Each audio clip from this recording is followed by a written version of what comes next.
In the deepest part of the Jamaican countryside, far from the bright lights of the towns and cities, there was a place the locals called Rolling Calf Hollow. The name alone was enough to make even the bravest villager think twice about venturing there after dark. It was said that once you entered Rolling Calf Hollow at night, you might never return. For generations, tales of the Rolling Calf had been whispered from one villager to the next, stories of a monstrous, ghostly bull with fiery eyes and clanking chains that stalked the hollow, searching for lost souls to drag into the underworld. The elders would warn the young ones, stay away from Rolling Calf Hollow when the sun goes down, or you'll be hearing those chains before you know it. But as time passed, and the stories became just that, stories, many of the younger villagers began to scoff at the old legends. It's just a tale to scare the kids, they'd say, laughing as they dared each other to visit the hollow after dark. One night, under the light of a crescent moon,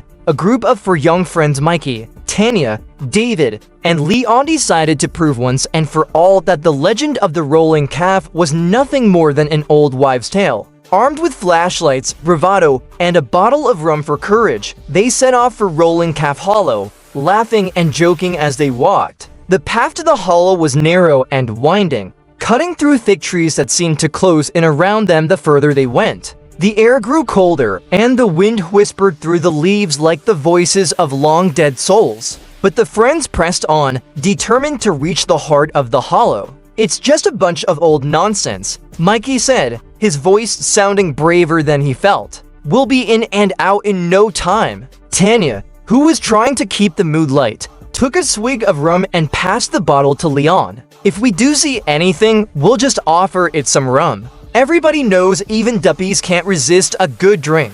David, always the skeptic, rolled his eyes. "There's no such thing as duppies, and there's definitely no rolling calf. It's just a story made up to keep kids from wandering too far." But as they entered the hollow, a sudden silence fell over the group. The usual night sounds, crickets chirping, frogs croaking, were gone, replaced by an eerie stillness that made their skin crawl. The air felt thick and oppressive, and the shadows seemed to move on their own. "This place is creeping me out," Tanya whispered, her earlier bravado fading fast. Before anyone could respond, they heard it, a faint, distant clanking sound, the sound of chains dragging slowly over the ground. Leon froze, his flashlight trembling in his hand. "Did y'all hear that?" Mikey, trying to sound calm, nodded. "Yeah, but it's probably just, I don't know, maybe an old fence or something." But deep down, they all knew better. The sound grew louder, closer, until it was impossible to ignore. The chains clanked in an uneven rhythm, like something massive was moving toward them, dragging heavy chains through the dirt. Tanya grabbed Mikey's arm, her eyes wide with fear. "Mikey, what if it's real?" Before Mikey could answer, a low, guttural growl rumbled through the hollow, so deep that they could feel it in their bones. The growl was followed by a snort, and then the ground began to tremble. "Run!" Leon shouted, but it was too late. Out of the shadows, just beyond the reach of their flashlights, a massive shape emerged. It was the Rolling Calf, larger and more terrifying than they could have ever imagined. Its eyes burned with a hellish red light, and smoke curled from its nostrils. The chains that hung from its neck clanked and rattled with every step, and the ground seemed to shudder beneath its hooves. For a moment, the friends were frozen with fear, unable to move as the Rolling Calf fixed its blazing eyes on them. Then, with a deafening bellow, the beast charged. The friends scattered in all directions, screaming as they ran through the darkness, but the Rolling Calf was faster than anything that size had a right to be.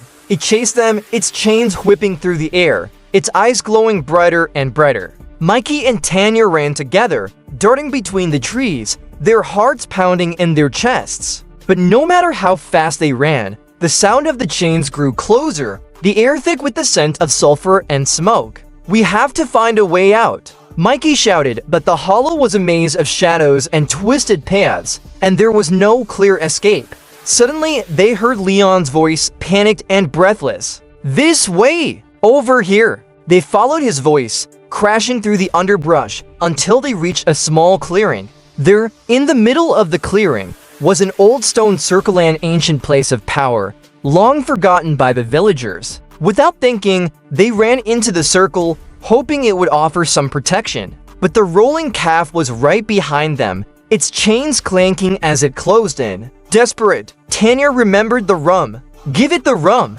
Maybe it will leave us alone." Mikey fumbled with the bottle, his hand shaking, but before he could offer it to the beast, the rolling calf stopped at the edge of the stone circle. It snorted, pawing at the ground, but it didn't enter. The friends watched in horror as the rolling calf circled the stones, its eyes glowing with rage, but it couldn't seem to cross the boundary. It let out a furious bellow that echoed through the hollow, shaking the trees and sending a flock of birds screeching into the sky. "What's happening?" Leon whispered, his voice trembling. David, who had been silent in his terror, finally spoke. "The stones, they must be some kind of protection. The rolling calf can't enter." Relief washed over them, but it was short-lived. The rolling calf continued to circle the stones, its eyes fixed on them, its chains rattling like a warning. They were trapped, surrounded by the very thing that had saved them. As the hours passed, the friends huddled together in the circle, too afraid to move.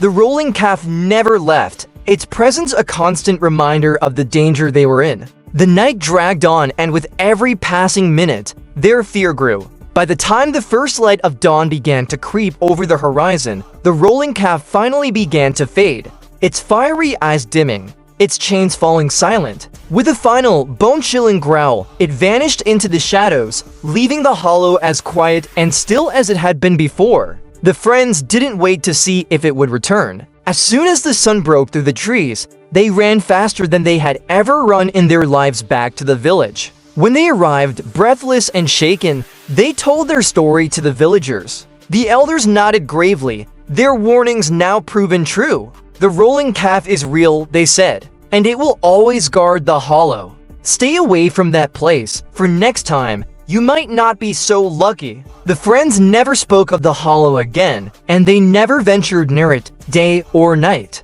The legend of the rolling calf grew stronger, and the villagers made sure to pass the story on to the next generation, a warning to all who dared to enter the haunted hollow. And so, the rolling calf continued to roam, a creature of the night, feared by all who knew the tale. And for those who forgot, the clanking of chains in the darkness would remind them that some places are best left undisturbed, where the past still walks, and the shadows hide more than just the night.